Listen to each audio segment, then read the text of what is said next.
Hello friend, हमारे YouTube channel में आपका स्वागत है। जैसे कि हम जेटेट और सीटेट के इंपॉर्टेंट क्वेश्चन के बारे में आप लोग के लिए वीडियो लाती हूं, तो आज एक दूसरा वीडियो के लेकर मैं आप लोग के सामने उपस्थित हूं, जिससे कि टॉपिक था हम लोग का प्रोटीन के बारे में हम लोग ये सब पढ़ चुके थे। जैसे कि प्रोटीन शब्द ग्रीक भाषा से हुआ था और प्रोटीन शब्द का मुल्डर द्वारा 1838 में दिया गया है, ये पढ़ लिए थे। प्रोटीन CHO से और S सल्फर से मिलकर बना है, ये पढ़ लिए थे। उसके बाद जैसे प्रोटीन शरीर की वृद्धि और मरम्मत, मतलब कि हमारे शरीर का जो मरम्मत करने का होता है, कहीं कट जाता है तो उसको पूर्ण करने के लिए, उसके बारे में हम लोग पढ़ चुके थे।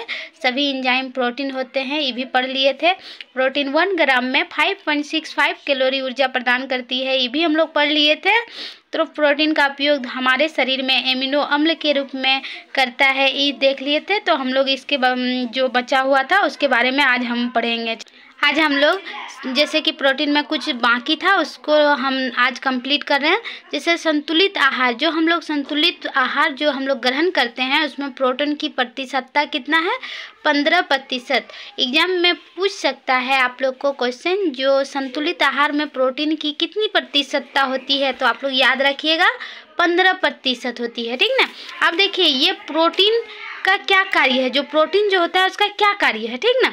तो देखिए प्रोटीन पौधे तथा जंतुओं में एंजाइम के रूप में, ठीक ना, ये क्या करता है? जंतु और पौधे में एंजाइम के रूप में, ठीक। उसके बाद देखिए बाल, नाखून, त्वचा तथा पेशियों जो मांसपेशियों होता है हाथ और पैर के, उसके निर्माण में भी प्रोटीन की आवश्यकता होती है।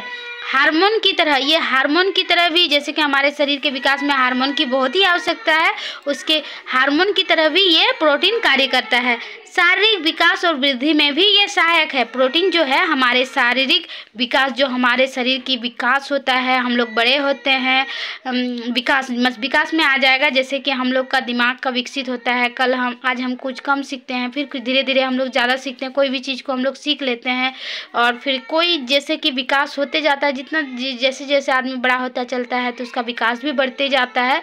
और वृद्धि में इसमें शरीर का अंग का जो वृद्धि होता है वो, मतलब जैसे मनुष्य की लंबाई, वजन, ये जो वृद्धि होता है वो इसमें वृद्धि में प्रोटीन में सहायक होते हैं, ठीक।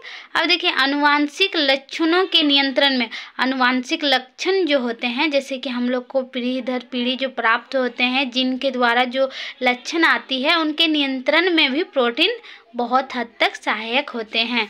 फिर है उपापचय प्रक्रिया में सहायक, ये जो प्रोटीन है उपापचय प्रक्रिया में भी सहायक है, ये आप लोग याद रखिएगा। अब देखिए प्रोटीन की कमी से होने वाले रोग, ये बहुत ही इम्पोर्टेंट है, आप लोग ध्यान में रखिएगा, एग्जाम में पूछा जाता है, ठीक ना। जैसे क्वाशियोकर जो है ये प्रोटीन की कमी होने से व्यक्ति में होता है। और एगो है मेरा समझ, ये भी एगो बीमारी है जिसमें शरीर की अपूर्ण विकास होता है, यानी पूर्ण विकास नहीं होता है इसकी कमी से। इसमें कुपोषण हो जाते हैं बच्चे, जिसमें इसकी विकास जो होता है रुक जाता है, और वे आर्थिक, मतलब उसका जो शरीर का जो स्थिति है बहुत ही कमज़ोर हो जाती है, या तो पतले हो जाते हैं या तो छोटे हो जाते हैं इस प्रोटीन की कमी से। ठीक है, आप लोग को वीडियो कैसा लगा कमेंट में हमको ज़रूर बताइएगा। Thank you.